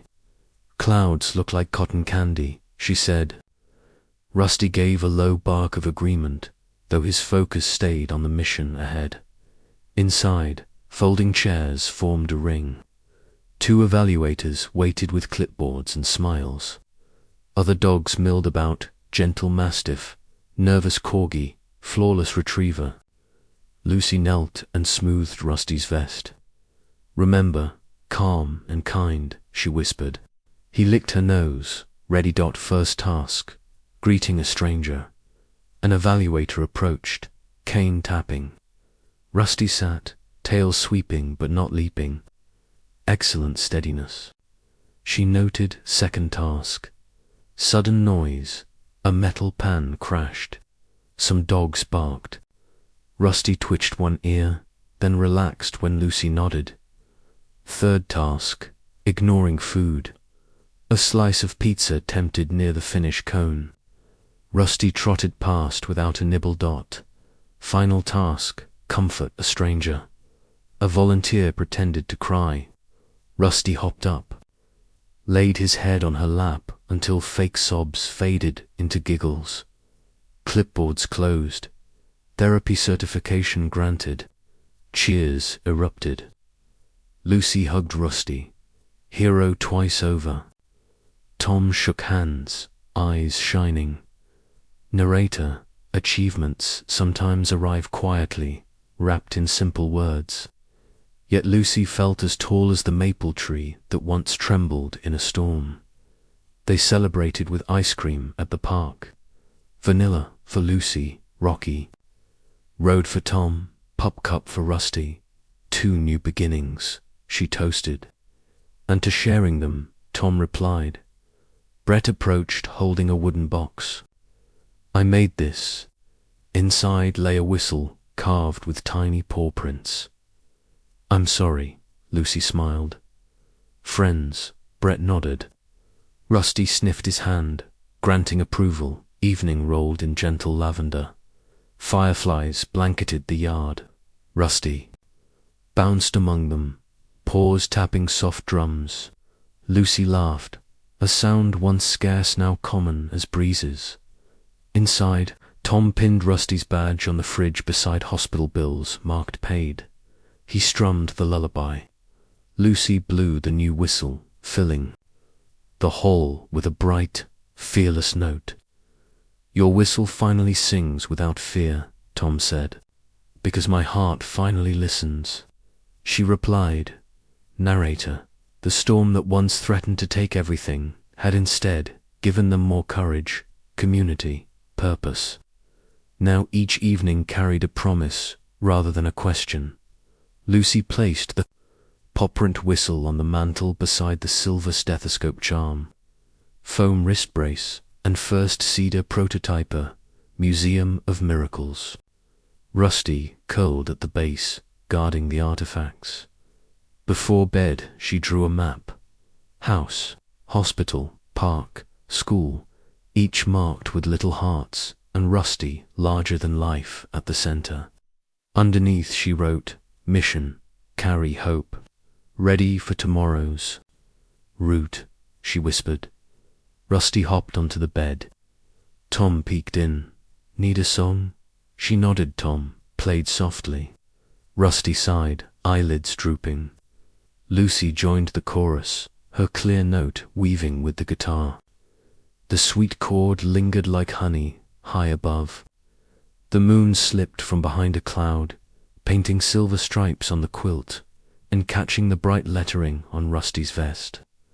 Lucy traced the letters, spelling hope twice, promising herself she would never forget how they shone tonight.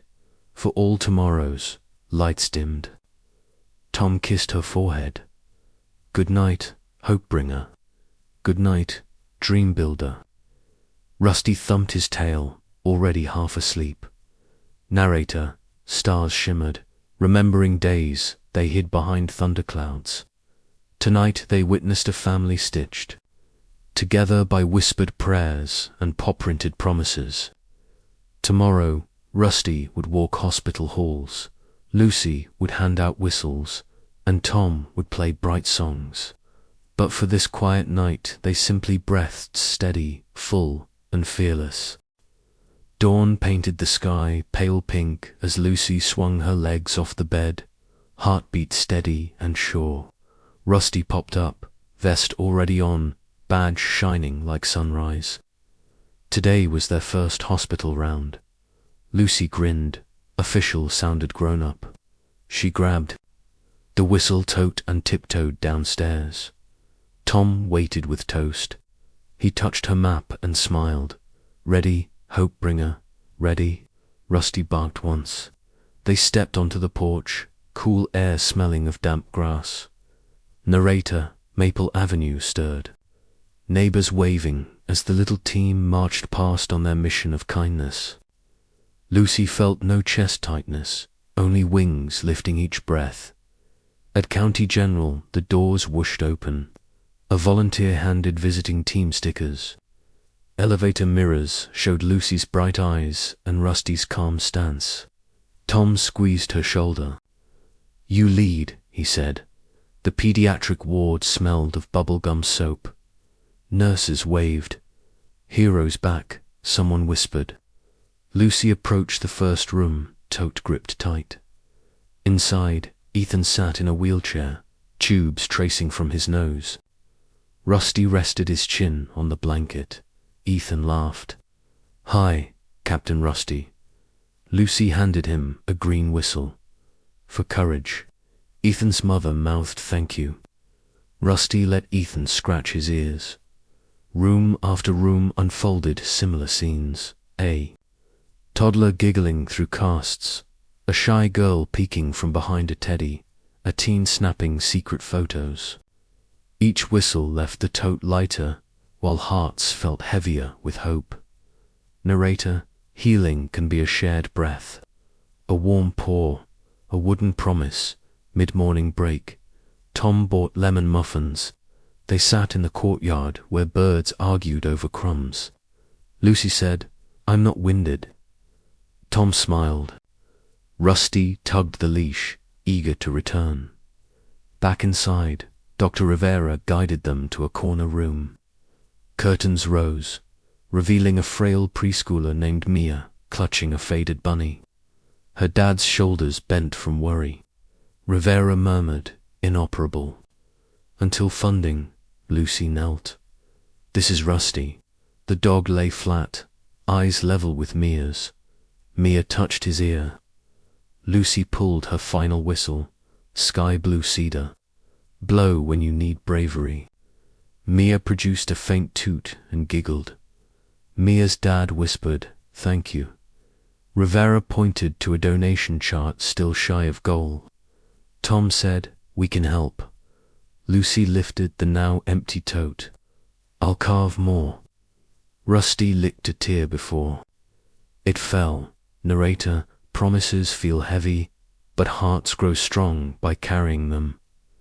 By late afternoon, they finished rounds. Nurses applauded. Ethan blew his whistle. The shrill note echoed like a cheer. The elevator ride down felt quiet. Outside clouds gathered without threat. Lucy spotted a banner. Fundraiser, fair 7 days. She nudged Tom. "We need 1,000 whistles." He laughed. "Then we carve tonight." They reached home as Mr. Patel stacked lumber. "Help carving?" Tom asked. "With pleasure." Soon the yard buzzed. Tom shaping blanks, Lucy sanding, Brett painting, neighbors tying ribbons. Rusty supervised, nose twitching at shavings. Dusk painted the sky tangerine. Lucy tested a fresh whistle. A clear note rose above hammer taps. Kids stopped their game to listen. One little girl tried. The sound floated like a trumpet of hope. Narrator, community once meant houses sharing a street. Now it meant hands sharing purpose. Streetlights blinked on. Mrs. Jenkins brought cocoa. The group sat on the lawn, porch bulbs and fireflies blinking. Tom strummed. Lucy leaned into Rusty, counting 50 whistles. Tom cleared his throat. "A year ago, I feared losing everything." He glanced at Lucy. "Instead, we gained more than I imagined." Neighbors murmured yes. Lucy blew a gentle note toward the stars. "For Mia," she whispered. Rusty barked softly. Night deepened. Volunteers left. Tom stored tools. Lucy boxed whistles, adding a note, "Do not sell give." Rusty nudged her hand. She hugged him, feeling his heart match hers. Before bed, Lucy taped her hospital badge beside Rusty's certificate and drew a new arrow on her map, pointing to Mia's room. On the way to the hospital, Lucy watched raindrops from sprinklers bead on the truck window. A year earlier, she would have counted them to calm anxiety. But today she counted street trees, planning which might hold fallen branches, perfect for carving. "I feel taller," she joked. Tom smiled. "Fear isn't on your shoulders anymore." Rusty panted happily between them, nose to the air vent. At midday, Lucy and Tom visited the family resource office. A receptionist recognized Rusty. "Put me down for 10 whistles," she said, sliding a bill. Word traveled. By the time they left, 40 whistles were prepaid. Tom logged every donor for postcards. Leaving the hospital, they stopped at the lumber yard. The owner donated cedar offcuts.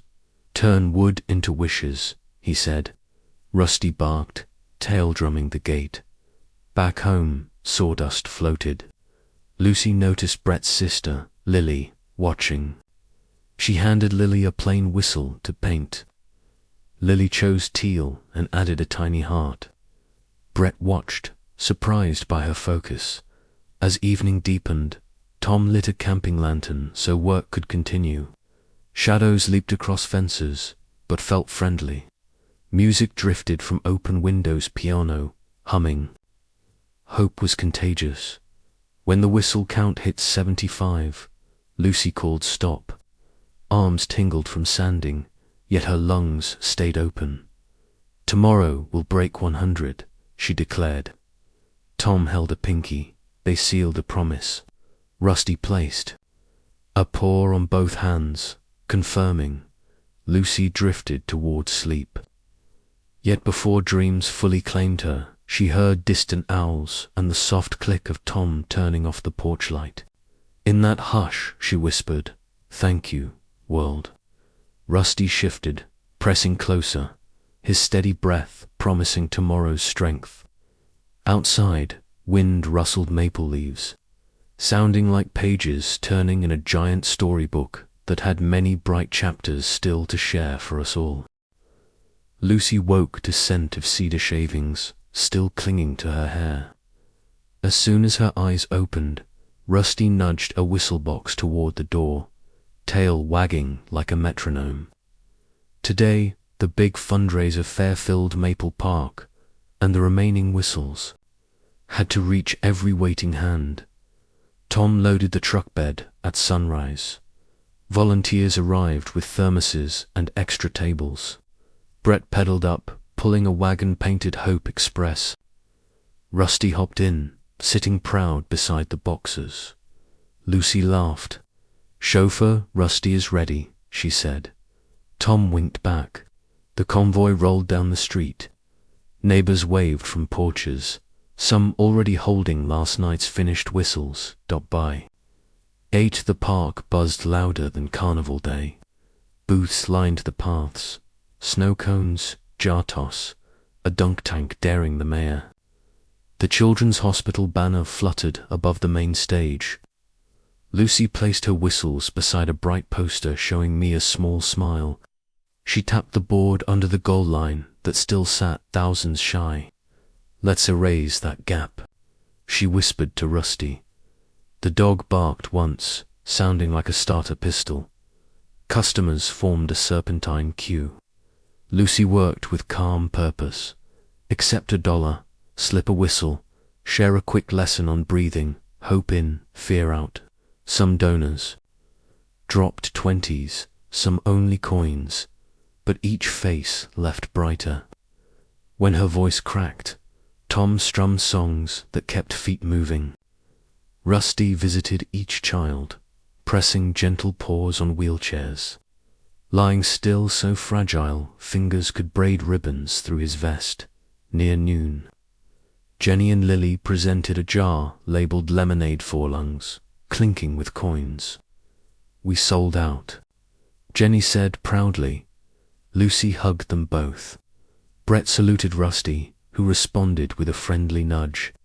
The donation board climbed, red marker inching upward like sunrise. Sudden cheering erupted. Dr. Rivera strode onto the stage with hospital staff. He raised a whistle and blew a crisp note. "Friends," he announced, "thanks to this community, Mia's surgery is fully funded and 5 more children step closer to a healed heart." Applause thundered. Lucy felt air rush through her chest, light and clean. She knelt, burying her face in Rusty's fur. "We did it," she whispered. Rusty's tail pounded grass. Rivera continued. "But our hero dog hasn't only raised money. Today, Rusty receives the hospital's first honor collar for service." A nurse fastened a silken blue collar around Rusty's neck, the tag engraved. Hope. Cameras flashed. Rusty sat regal, though his tongue drooped crooked with delight. Lucy took the microphone, voice trembling. "I was the first kid Rusty saved, but I won't be the last. Keep the whistles close. Every note you blow reminds someone there, not alone." Tom joined her, guitar chords floating like soft wings. The crowd hummed along to the lullaby that once soothed hospital walls. Afternoon sun mellowed into amber. Booths emptied. Boxes showed only crumpled packing paper. Lucy placed the final whistle into an elderly man's palm. He disclosed it was for his granddaughter awaiting transplant. "Tell her Rusty believes in her," Lucy said. Tears glittered in his eyes. Volunteers tallied cash beneath the oak.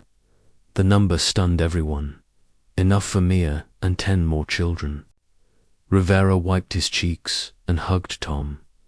"A storm brought us together," he said, "but kindness keeps us moving forward." Tom nodded, unable to speak. As cleanup finished, ambulance sirens approached, softly, not urgent, but ceremonial. Mia arrived with her father to thank the crowd. She wore a tiny surgical mask printed with puppies. Lucy ran over, careful not to jostle her lines. Mia lifted the sky-blue whistle and blew the faintest tweet. Rusty responded with a gentle bark and a careful lick to her hand. The entire park hushed, moved by the small sound carrying giant courage, Mia's. Father spoke shaky words of thanks. Nurses guided the gurney back as sunset burned gold behind them. Lucy watched until the vehicle turned the corner, then pressed fingers to pendant at her throat. The wood felt warm, alive. Narrator, sometimes miracles arrive on sirens. Sometimes they leave on them too, bearing seeds of future hope along quiet streets. Night settled over Maple Avenue. Tom and Lucy unloaded the empty boxes. Rusty trotted. Inside, collar gleaming. On the mantel, Lucy rearranged artifacts, adding the honor collar tag to their museum. She left space for more stories. Tom brewed cocoa. They sat on the porch swing, savoring the hush. Crickets sang. Porch light painted soft halos. I thought the storm would break us, Tom said. It built us instead. Lucy leaned against him. Rusty built us. We just followed. Rusty lay at their feet, eyes half closed, chest rising slow and steady. Lucy lifted the whistle Brett carved and blew one gentle note into the night. Window lights flicked on along the street. Neighbors stepped onto porches, answering with their own whistles, high and low, weaving a soft chorus of unity. Lucy's heart beat in smooth rhythm, matching Rusty's breaths. She pictured hospital wards filled with that same sound tomorrow. Children practicing courage on tiny wooden pipes. Listen, she whispered. Tom tilted his head. Sounds like wind through pine, he said. Sounds like home, Lucy corrected. Stars glimmered, recalling darker nights now gone. The maple tree swayed, but no branch threatened. Hope was rooted too deep. Tom set his guitar across his lap, strummed the first lullaby again. Lucy hummed along until words dissolved into peaceful silence. Before heading inside, she turned to Ward. Rusty, promise me we'll keep carving. Rusty lifted his head and barked just once, crisp and certain. Lucy smiled. Secure in tomorrow, narrator. And so the little girl, who once whispered fears into floppy ears, now sent courage flying on. Cedar notes. The house that once echoed with worry rang with whistles, chords, and soft paws. And the dog who listened in the dark guided everyone toward the light. Inside, Lucy placed tomorrow's blank whistles beside her pillow, knowing sleep would carve. Strength, Rusty dreamed beside her, paws twitching toward wide horizons. Lucy awoke to Tuesday's pale sun and to Rusty's gentle nudge, his new blue honor collar clinking proudly.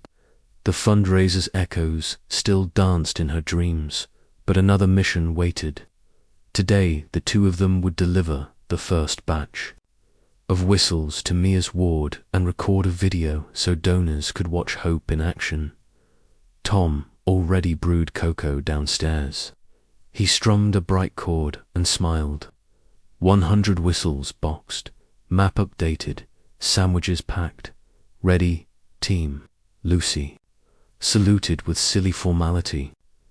Rusty echoed by sitting perfectly still, tail sweeping the floor like a soft broom. Narrator, home once smothered by fear, now pulsed like a workshop of light. Each corner holding tools, ribbons, and bundled promises. Even the clock ticked with purpose, not dread. They loaded the pickup, Brett, Jenny, and Lily joining with backpacks of paints for bedside art. Maple Avenue's windows lifted as they passed. Whistles sang faint greetings from yesterday's buyers. A neighborhood symphony for courage, At County General, they were met by Nurse Alina, whose shoes flashed rainbow LEDs. "Our brave crew," she said, guiding them toward pediatrics. Rusty matched her stride, badge glinting beneath fluorescent lights. First stop, Mia's room. The little girl beamed, post-operative bandage peeking from her gown. Lucy placed a heart-covered journal beside the whistle so Mia could track every fearless breath. Cameras captured the exchange, but nobody minded. Genuine smiles refused to feel staged at Next. They visited Ethan, who reported he'd practiced deep breathing to beat the cafeteria's ticketal whistle. Rusty hopped onto Ethan's bed, receiving a gentle head scratch and sharing a calm exhale. Narrator, in hallway after hallway, the same miracle, repeated fear shrank. Shoulders lifted, and kids remembered they were more than diagnoses. A wooden whistle proved heavier with hope than any for Pole. Lunch found the group in the courtyard garden. Tom unpacked sandwiches. Brett revealed he had carved a miniature whistle for Rusty. The dog accepted the gift with a proud woof, then produced an accidental squeak that made everyone laugh, even stern Dr. Harris passing by. Afternoon held an unexpected twist. The hospital director arrived, flanked by a local news crew, and announced plans for a permanent Rusty room, a therapy space filled with pets, music, and carving lessons. Funding would start with yesterday's surplus, but future fares could keep the door open forever. Lucy's breath caught. She squeezed Tom's hand. Tom's eyes shimmered. He answered the director's handshake with a firm nod and a whispered thank you he could barely voice. Back in Mia's room, Lucy recorded a short video message. "Because of you, I can breathe, and because of Rusty, hundreds more will breathe too. Keep whistling." She pressed stop, cheeks glowing as evening shadows stretched. The team headed home. Rusty lay in the truck bed among empty boxes, muzzle on paws, eyes half shut. The mission had worn him in the best way. Narrator, some days carve new trails, so gently you only notice when you glance back and see distance covered. Today, another mile of fear had been replaced by steady ground. Inside, Tom boiled water for chamomile.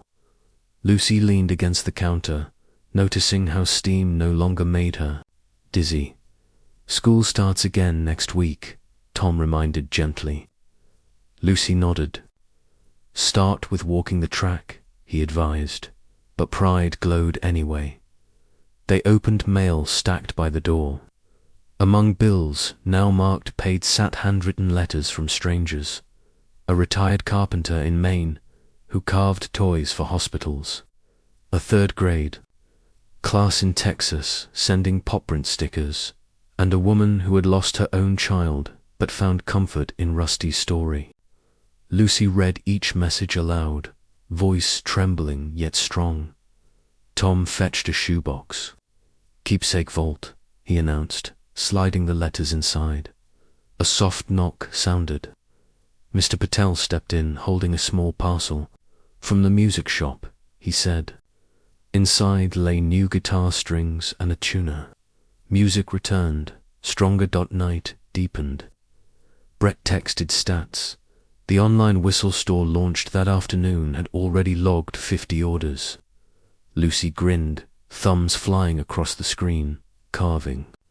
Party tomorrow after homework.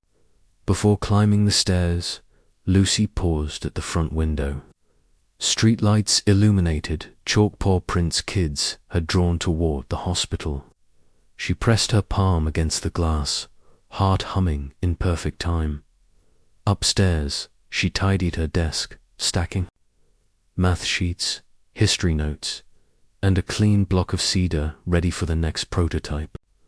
Rusty circled his bed 3 times before settling, eyes tracking her every motion. She opened her journal, wrote a sentence.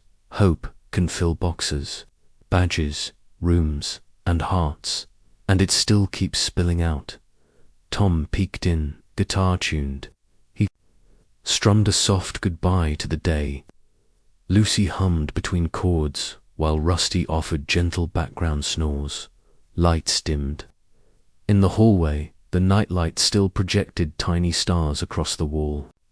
Lucy traced one with her finger, then crawled into bed.